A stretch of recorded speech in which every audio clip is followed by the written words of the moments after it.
नमस्कार, आप देख रहे हैं नेशन टीवी भारत और मैं हूं आपके साथ मानवी ठाकुर। आज की कुछ खास खबरें। धनबाद में आवारा कुत्तों का आतंक लगातार बढ़ता जा रहा है। हर दिन औसतन 50 से अधिक लोग इनके हमले का शिकार हो रहे हैं। सुप्रीम कोर्ट के निर्देशों के बावजूद निगम अब तक सीमित संख्या में ही नसबंदी करा पाई है। देखिए हमारी ये report. Shahid Nirmal Mahato medical college and hospital के एंटी रेबीज केंद्र के आंकड़े बताते हैं कि जिले में हर महीने करीब 3000 लोग कुत्तों के काटने के बाद टीका लगवा रहे हैं। जुलाई से अक्टूबर तक का समय कुत्तों का प्रजनन काल होता है। इस दौरान वे ज्यादा आक्रामक हो जाते हैं। बारिश और मौसम में बदलाव भी इन्हें चिड़चिड़ा बना देता है। नगर निगम ने 2021-22 से अब तक 10,000 कुत्तों की नसबंदी कराई है, लेकिन फिलहाल रोजाना केवल 15 कुत्तों को ही पकड़कर बंध्याकरण किया जा रहा है। शहर के हीरापुर, मटकुरिया, बैंक मोड़, भूली और सिटी सेंटर जैसे इलाकों में कुत्तों का आतंक सबसे ज्यादा है। अक्सर राहगीरों और स्कूली बच्चों पर हमले की घटनाएं सामने आती हैं। इन दिनों शहर में आवारा कुत्तों का आतंक काफ़ी बढ़ चुका है। यूँ कहें कि ज़िले के कई विभिन्न इलाकों में जहां आवारा कुत्तों का आतंक बढ़ गया है, आने जाने वाले राहगीरों को काफ़ी दिक्कतों का सामना करना पड़ रहा है। लोग डर डर के घर से बाहर निकलते हैं, कहीं आवारा कुत्तों कहीं उनको काट ना ले। ज़िले में यूँ कहें कि पुराना बाज़ार, बैंक मोड़, रणधीरवाला चौक और कई ऐसे छोटे छोटे गली में है जो आवारा कुत्तों अपना आतंक फैला दिए हैं और इनकी जो संख्या है वो संख्या दिन ब दिन बढ़ती जा रही है। हालांकि नगर निगम काम तो कर रही है, कुत्तों को उठाकर एनजीओ ले जा रही है, उनकी नसबंदी कर रही है, लेकिन जो युद्ध स्तर पर कार्य करना चाहिए वो कहीं ना कहीं धरातल पर दिख नहीं रहा है। सुप्रीम कोर्ट ने भी इस पर संज्ञान लिया है और उन्होंने सख्त निर्देश दिया कि आवारा कुत्तों पर नसबंदी कराए और ज़्यादा से ज़्यादा नसबंदी कराकर कुत्ते को जहां से उठाते हैं वो वहां पर छोड़ दिया जाए।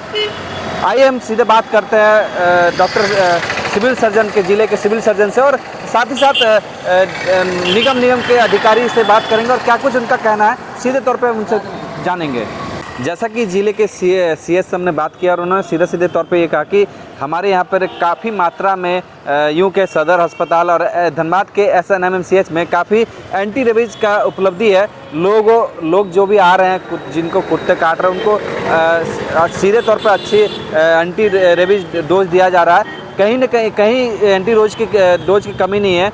और साथ ही हम जब नगर निगम के अधिकारी से बात किया तो उन्होंने सीधे तौर पर कहा कि हमारे जो कार्य है ये कुत्ता को उठाने का, आवारा कुत्ते को शहर से उठाकर विभिन्न स्थलों से उठाकर उनको एक एनजीओ को सौंपा जाता है, उनको नसबंदी किया जाता है और उनको एंटी रेबीज दिया जाता है, फिर उसी जगह पर उनको छोड़ दिया जाता है। सुप्रीम कोर्ट का भी आदेश है कि सख्त इस पर पालन करेंगे। लेकिन बात अब ये है कि जब नगर निगम इतने युद्ध स्तर पर काम कर रही है तो फिर आवारा कुत्ते जो शहर पर दिख रहे हैं वो कहाँ से आ रहे हैं? जो लोग प्रतिदिन, ये आंकड़ा दिखाया जा रहा है कि प्रतिदिन 50 लोगों को कुत्ते काट रहे हैं और कुत्ते काटने से लोगों को काफ़ी दिक्कतों का सामना करना पड़ा। तो बहरहाल ये अब देखने वाली बात होगी कि कब तक ये नगर निगम युद्ध स्तर पर आवारा कुत्ते पर नसबंदी करते हैं और जो आवारा कुत्ते की संख्या है वो कब तक घटती है। तब तक लिए हमारे साथ बने रहे। मैं विक्रम सिंह, नेशन टीवी भारत के लिए धनबाद से। इसका शिकार हो रहे हैं, SNMCH जा रहे हैं लोग काट। सर, नगर निगम उसे पकड़ने के लिए, नसबंदी के लिए क्या कर रहे हैं? क्या आवारा कुत्ते जो हमारा एक सर्वेक्षण है उसके हिसाब से कुल आबादी के 4% के आसपास कुत्ते रहते हैं। नगर निगम हमेशा से ही कुत्तों की नसबंदी करा रहा है और जो आवारा कुत्ते हैं उसको पकड़ के हम लोग उसको पकड़ते हैं। हम प्रतिदिन 15 से 16 कुत्ते हम लोग पकड़ते हैं।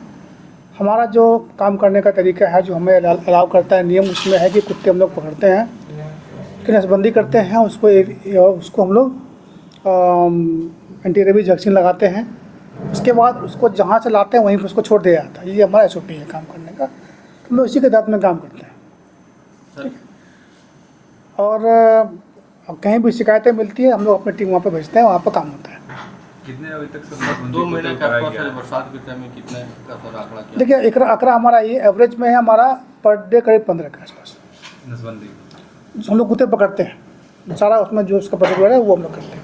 फिर वही उसको छोड़ा जाता है? वही हमारा नियम वही है, जहाँ तो उठाएंगे वो वहीं छोड़ना है।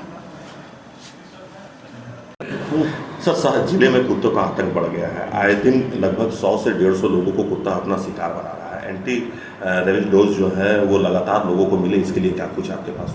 हमारे पास एंटी रेबीज़ वैक्सीन पर्याप्त मात्रा में उपलब्ध है, लेकिन कुत्तों का आतंक से बचने के लिए कुत्तों पर कंट्रोल करना पड़ेगा।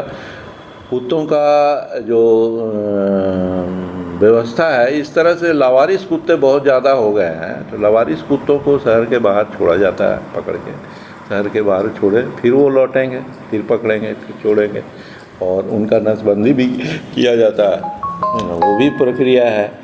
तो वो सारी चीज़ें व्यवस्था में लाना होगा। बहुत सारे एनजीओ इस पर काम करते हैं, बहुत सारे एनजीओ के लोग जो है ये इसकी व्यवस्था करते हैं। लेकिन हाँ, अगर कुत्ता कोई किसी को काटता है तो उसके लिए हमारे पास पर्याप्त मात्रा में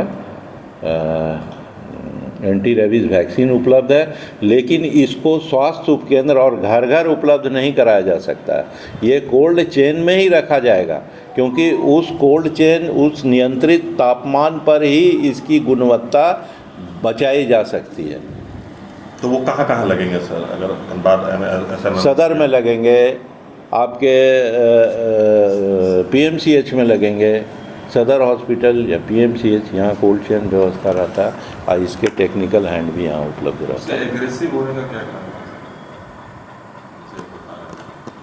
बारिश के महीने में ज़्यादा है। बारिश के महीने में इनका मैटिंग पीरियड होता है, समझे ना, प्रजनन की